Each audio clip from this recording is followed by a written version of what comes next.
Mi kao obitelj puno koristimo internet. Ivana moja, ona stalno gleda serije, mati stalno igra igrice, a stari stalno visi na fejsu. Na Tinderu.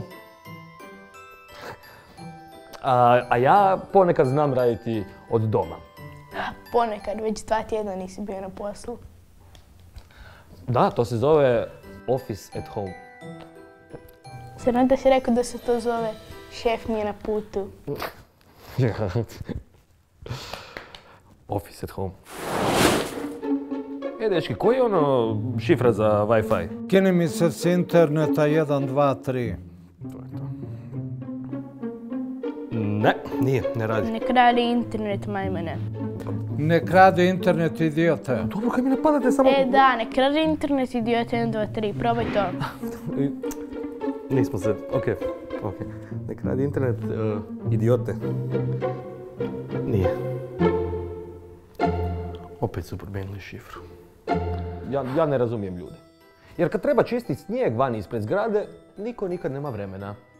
Ali, kad treba mijenjati Wi-Fi lozinke, uvijek se nađe vrijeme. Uvijek se nađe vrijeme, iz tjedna u tjedan to se mijenja koliko hoćeš vremena. Eto. Ali tata, ni ti ne čistiš snijeg. Šaljivđija. Stari, evo ključ od susjeda, odi pokradi šifru za internet. Promijenili su bravu. Šta ćemo sad? A ne znam. Nazovi Djeda Mraza da te nabavi. To je to. Tata, od Djed Mraz ne postoji.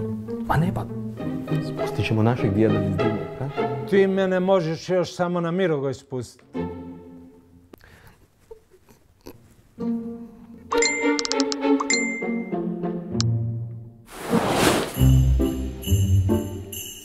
Dobro, kako sam ja trebao znati da oni nemaju peć u stanu? Na kraju se ispostavilo da susjedi uopće nisu promijenili šifru, samo su nek radi mi internet idiote, riječ idiote napisali velikim slovom. Htjeli su valjda nešto... Ne znam. Ali sve je ispalo dobro i niko nije stradao. Dečki, zaboravila sam vam reći da sam prošli mjesec povezala mobilne linije sa fiksnima. Dobili smo brdo genijalnih TV programa i internet. To vam je lozinka.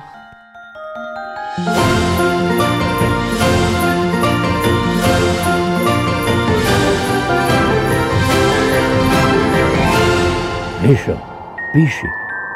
A1, 6, 9, 7, 3.